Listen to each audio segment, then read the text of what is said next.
નમસ્કાર વિદ્યાર્થી મિત્રો, ભાગ 2 ની અંદર આપ સૌનું હાર્દિક સ્વાગત છે। તો વિદ્યાર્થી મિત્રો, આજના વિડીયોની અંદર આપણે ધોરણ 10 બપોર પાળીની અંદર વિષય હિન્દીનું જે પેપર લેવાઈ ગયેલું હતું તે પેપરનું સંપૂર્ણ સોલ્યુશન અને તેમાંય વિભાગ બી પદ્ય વિભાગનું સંપૂર્ણ સોલ્યુશન આપણે આ વિડીયોની અંદર જોવાના છીએ।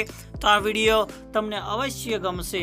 તો વિડીયો ગમે તો વિડીયોને લાઈક કરવાનું, તમારા અન્ય મિત્રો સુધી આ વિડીયોની લિંકને શેર કરવાનું અને ચેનલ પર જો નવા હો ચેનલને સબસ્ક્રાઇબ કરવાનું જો બાકી રહી ગયું હોય તો ચેનલને સબસ્ક્રાઇબ કરી બાજુમાં આપેલ બેલને પ્રેસ કરી દેશો, જેથી આવનાર તમામે તમામ નવા વિડીયોની નોટિફિકેશન સૌપ્રથમ તમારા સુધી પહોંચતી રહે। અને હા, ટૂંક જ સમયની અંદર લિબર્ટી જેવા પેપર સેટ ના દરેક વિષયના સંપૂર્ણ સોલ્યુશન તમને આ ચેનલ ઉપર મળી જશે। તો એની લિંક પણ તમને સરળતાથી ઝડપથી મળે, માટે ચેનલને સબસ્ક્રાઇબ કરવાનું ભૂલતા નહીં। શરૂ કરીએ આ વિડીયો। તો વિદ્યાર્થી મિત્રો, પ્રથમ પરીક્ષા 2022-23નું આયોજન કરવામાં આવેલું હતું અને તેમાં ધોરણ 10ની અંદર હિન્દી વિષયનું જે પેપર લેવામાં આવેલું હતું એ પેપરનો વિભાગ બી જે પદ્ય વિભાગ છે એનું સોલ્यूशन આપણે આજે જોઈશું। तो निम्नलिखित प्रश्नों के नीचे दिए गए विकल्पों में से सही विकल्प चुनकर उत्तर लिखिए। એટલે અહીંયા જે પ્રશ્ન આપેલા છે ને પ્રશ્નની નીચે ટોટલ 4 વિકલ્પો આપેલા છે। 4 વિકલ્પોમાંથી આપણે સાચો વિકલ્પ પસંદ કરીને લખવાનો હતો। તો એની અંદર 14મો પ્રશ્ન છે કે सबकी नजर बचाकर खरहा कहाँ रहता था? अपने बिल में, झाड़ के तने में, झाड़ी में या जंगल में? तो આપણો સાચો ઉત્તર આવે છે સી, झाड़ी में। 15મો પ્રશ્ન, गीता का गान करने वाले खाली जगह थे? ए वाल्मीकि, बी द्रोणाचार्य, सी अर्जुन કે ડી કૃષ્ણ? તો આપણો સાચો ઉત્તર આવે છે ડી, શ્રી કૃષ્ણ। આગળ જોઈએ તો સહી વિકલ્પ ચुनकर रिक्त स्थानों की पूर्ति कीजिए, એટલે કે યોગ્ય વિકલ્પ પસંદ કરીને આપણે ખાલી જગ્યા પૂરવાની છે। तो 16મો પ્રશ્ન છે कि पैरों में घुंघरू देखकर मीरा की सास ने मीरा को खाली जगह कहा? नृत्यांगना कहा या कुलनासिनी कहा? तो આપણો આ ખાલી જગ્યાનો સાચો ઉત્તર આવે છે कुलनासिनी। 17મો પ્રશ્ન, युद्ध से जनजीवन खाली जगह बन गया है, जर्जर या बर्बर? तो સાચો ઉત્તર આવે છે जर्जर। આગળના પ્રશ્નની વાત કરીએ તો નિમ્નલિખિત વાક્ય में से सही वाक्यांश चुनकर पूरा वाक्य फिर से लिखिए, એટલે કે નીચે આપેલા પ્રશ્નોની નીચે જે 3 ઓપ્શન આપ્યા છે એમાંથી આપણે સાચો વિકલ્પ પસંદ કરીને લખવાનો છે। તો 18મો પ્રશ્ન જોઈએ તો કાપ ઉઠે प्रतिपक्षी जनगण, ए उनके अस्तस्थल असिहरे थे, बी ज्वलित अग्नि के पुंज भरे या सी सुनिए वचन उछाह भरे? तो આપણો સાચો ઉત્તર આવે છે સી, सुन ए वचन उछाह भरे। 19मो, खरहा क्यों भागा? ए शिकारी कुत्ता पीछे पड़ा था, बी जंगल में आग लगी थी या सी लोमड़ी उसके पीछे भाग रही थी? तो આનો સાચો ઉત્તર આવે છે એ, शिकारी कुत्ता पीछे पड़ा था। ત્યારબાદ આગળનો પ્રશ્ન છે કે નિમ્નલિખિત પ્રશ્ન કે ઉત્તર એક એક वाक्य में लिखिए। જેમાં 20મો પ્રશ્ન છે કે श्री कृष्ण को प्राप्त करने के लिए मीरा ने किन किन से रिश्ता तोड़ लिया? तो એનો ઉત્તર જોઈ લઈએ પહેલા कि मीरा ने श्री कृष्ण को अपना आराध्य देव माना था। उन्होंने श्री कृष्ण के लिए अपने भाई, अपने बंधु, अपने परिवार के साथ संबंध इत्यादि को त्याग दिया था या उन्हें छोड़ दिया था या इन रिश्तों को तोड़ दिया था। 21मो प्रश्न है कि रसखान किससे सामीप्य चाहते हैं? तो उत्तर है रसखान श्री कृष्ण का सामीप्य चाहते हैं। 22मो प्रश्न, प्रभु जी बादल है तो कवि क्या है? तो उत्तर है कि प्रभु जी बादल है तो कवि मोर है। ત્યારબાદના પ્રશ્નની ચર્ચા કરીએ તો નિમ્નલિખિત પ્રશ્ન કે ઉત્તર 2-3 વાક્ય में लिखिए। જેમાં 23મો પ્રશ્ન છે कि नवसर्जन के स्वप्न कब से जागे। 24मो, कुत्ते ने लोमड़ी को क्या उत्तर दिया। यानी अथवानी अंदर पूछा है कि हिमालय के बारे में जन्मभूमि कविता में क्या कहा गया है। आगळनो प्रश्न, निम्नलिखित प्रश्न का उत्तर 4-5 वाक्य में लिखिए। 25मो है कि कृष्ण की मुरली का वज्र की स्त्रियों पर क्या प्रभाव पड़ा। यानी अथवानी अंदर प्रश्न है कि कुत्ते की सीख काव्य से क्या बोध मिलता है। तो दरेकना उत्तरों जोई लईए।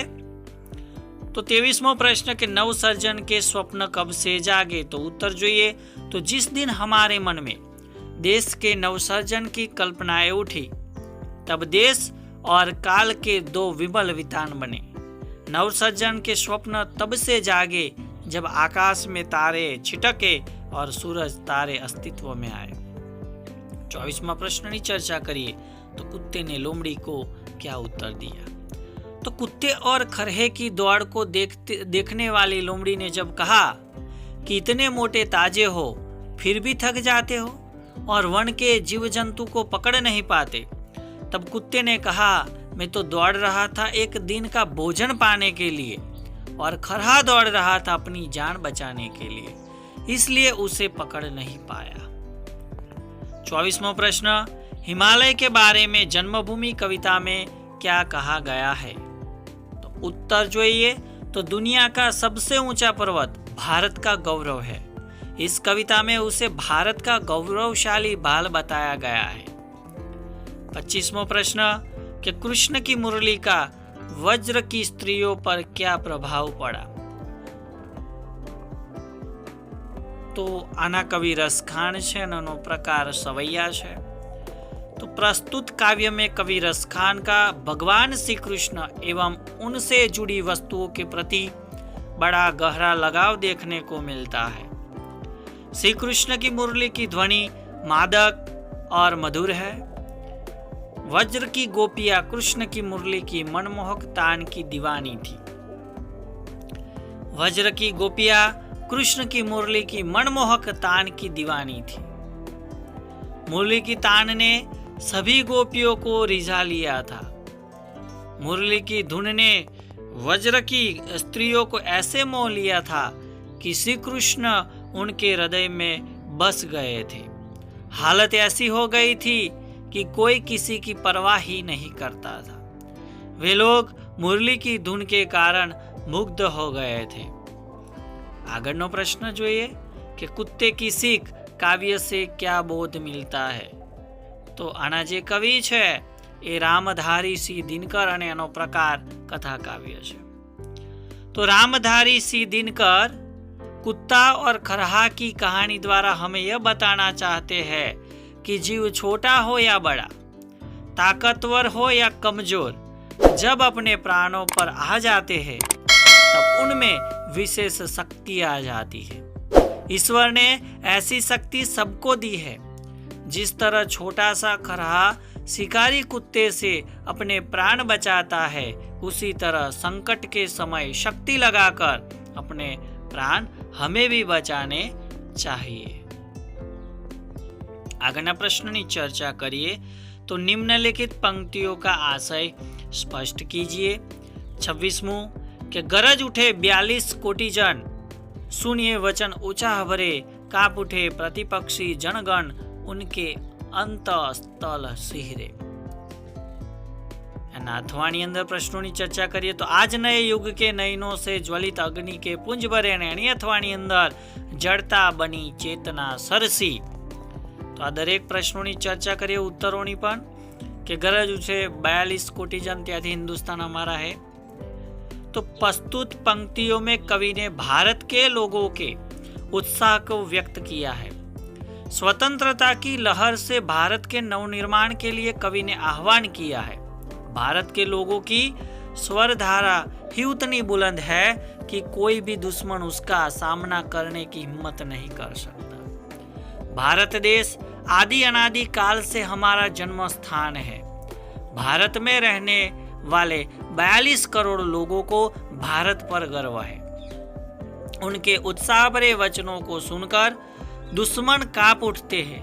हमारा प्यारा देश भारत महान है, उसका सामना करने की किसी में हिम्मत नहीं है। આગળનો પ્રશ્ન કે જડતા બની चेतना सरसी। तो प्रस्तुत पंक्ति में सुमित्रानंदन पंत कहते हैं कि ऋषि गौतम की पत्नी सांप की वजह से पत्थर बन गई थी, यानी कि मनुष्य से पत्थर बन गई। और सालों बाद जब भगवान राम सीता जी को ढूंढते हुए आए और जाने अनजाने छूने से वह सजीव हो गई, यानी पंक्ति में कहा है कि जड़ता चेतना में परिवर्तित हो गई।